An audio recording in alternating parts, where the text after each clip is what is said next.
They don't remember a thing, right? Oh, yeah. Don't remember anything that happened, and we're laughing at them, and they're doing funny things. Like one woman, I went to one of these, and he told the one woman, he says, after he hypnotized her, he says, you're looking for your behind.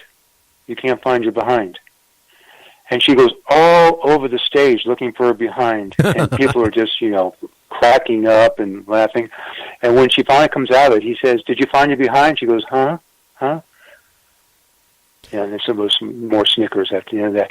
So there can be in society an actual hypnotic command that warns or says, don't go into this area, don't talk about or communicate about this area. And I believe that's part of the reason why this whole thing gets shut down. There's a shut-off on it, especially at higher levels of responsibility, because that pilot knows other pilots, or himself would, in his flying, would be in touch with a lot of the people in other countries and so forth. And if he were to start babbling about this, or not babbling, but just talking about it, his superiors see this as a bad thing. And let me give you one more reference here. Foo Fighters. You know what that is? Oh, yeah. You know where that comes from? Yeah, but World War II. Okay. Have you discussed that with other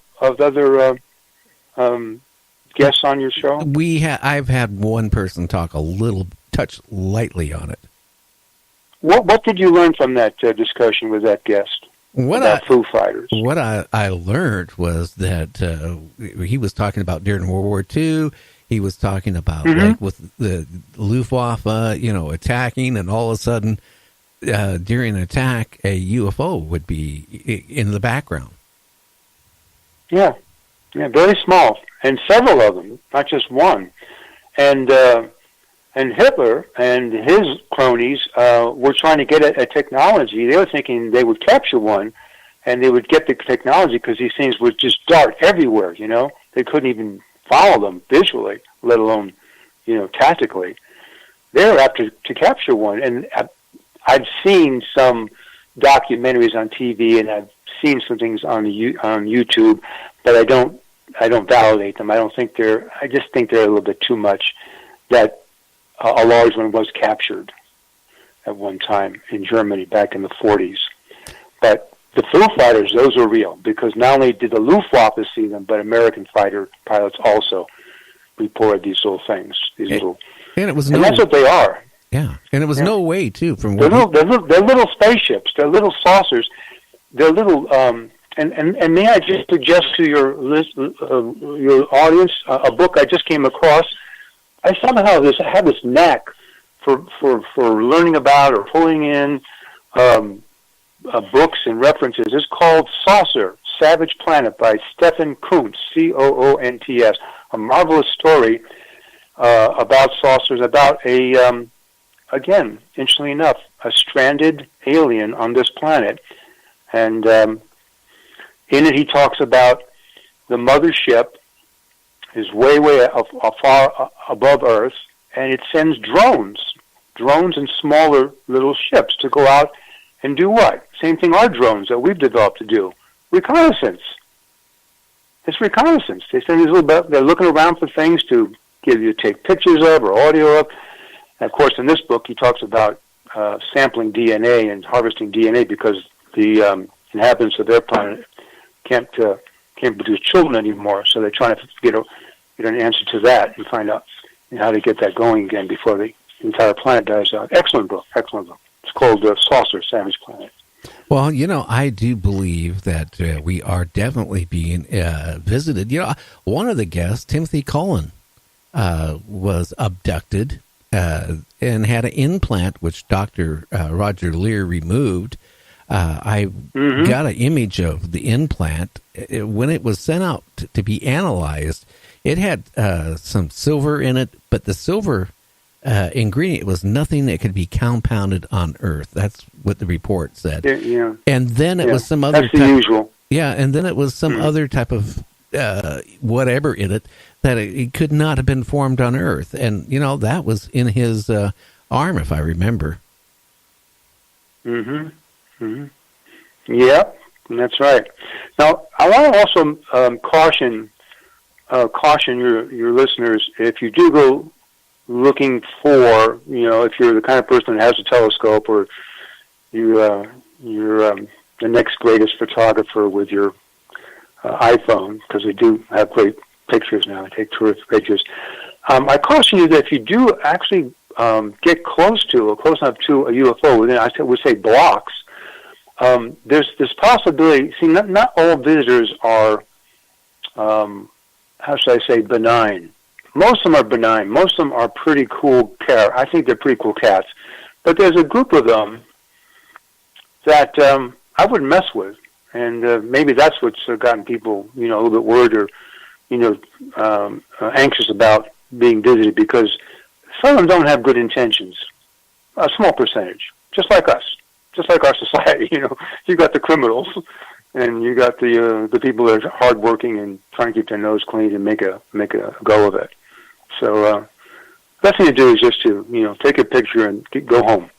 Yeah, and not even stay in that area. But it's so true, because some of the how can I say it? Some of the reports of these so-called aliens are not the friendly type creatures that I don't know if you know who Mary Joyce is. She runs a group, a reporting center for like UFOs and Bigfoot, and it's called SkyshipsOverCashiers.com. She's a monthly guest on my show. She talks about reports and stuff that comes in. She claims in North Carolina there's an underground base that has, aliens involved in that base. And she said that she's interviewed a couple high-up people that she really believes what the information they gave her about it is true. And she said that these type of aliens are the type of ones that supposedly even goes back, you remember when Eisenhower supposedly made a pact with the aliens, for technology, claiming that, the rumor was going around that, he said basically you could abduct a certain amount of people, but it has to be this number and no more. But what she claims that these so-called bad aliens are the type that, they like humans, but not in the form of, hey, let's be friends. The same way you go to McDonald's and get a burger. Yeah. That's pretty grim. Hey, you mentioned Eisenhower. I'm just looking at an article here. Says 1960 memo to President Eisenhower aimed at locating the lost world map of Columbus, which would be the lost world map of Atlantis. Eisenhower was kind of a wild dude. I mean, he was a successful general, but when he became president, I think he kind of maybe going off the kilter there a little bit. Not that wanting to see if there was a map of Atlantis, but he seemed to have got himself into some non-presidential areas. That's all I'm going to say about him. Of course, he's not with us anymore. But even he was interested in UFOs. And don't forget, our president, Jimmy Carter, was televised in an interview saying he had seen a UFO. Jimmy Carter, okay? Of course, he was denounced for, and he was, boo-hooed, and, was mocked. But he came out and said it. He's still alive, by the way, and still operating. Oh, yeah, and he's battling cancer again. But, I will say this. My dad served, World War II and in Korea.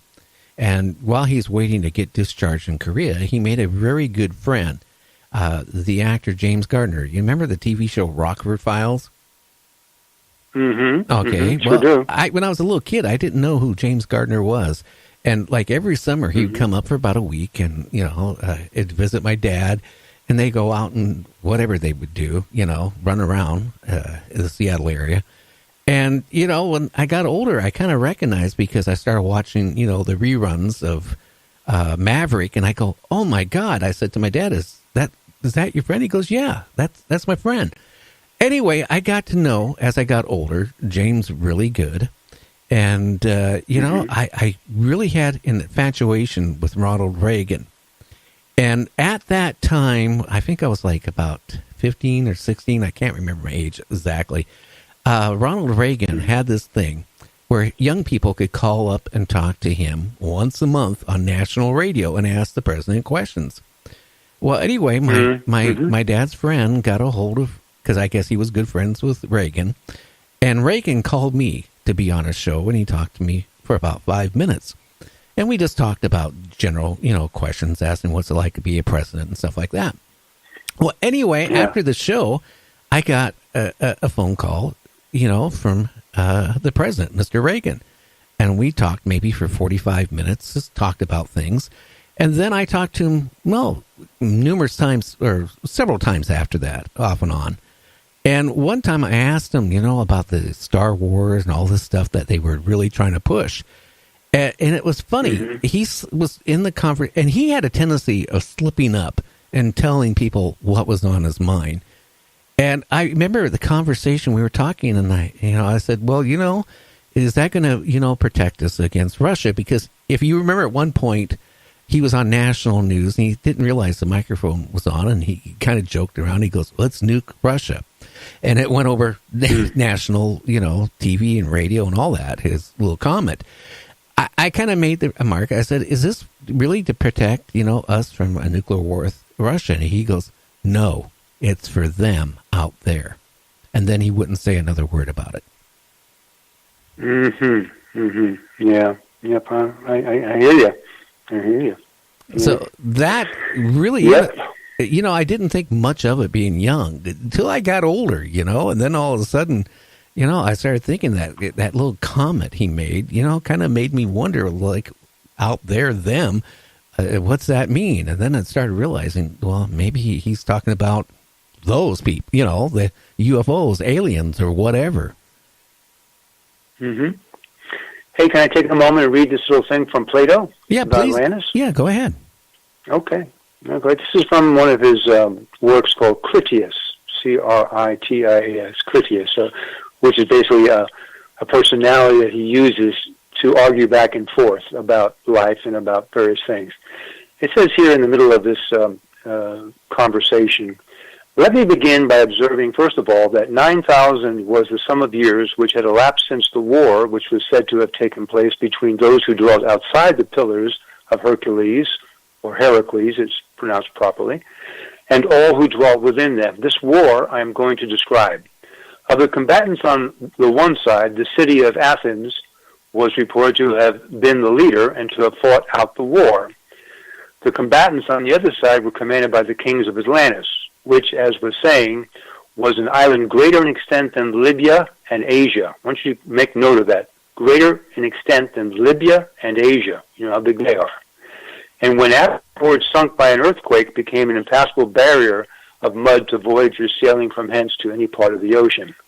The progress of the history will unfold the various nations of barbarians and families of the Hellenes, which is the Greeks, which then existed, as they successfully appear on the scene. But I must describe, first of all, Athenians of that day and their enemies who fought with them, and then the respective powers and governments of the two kingdoms.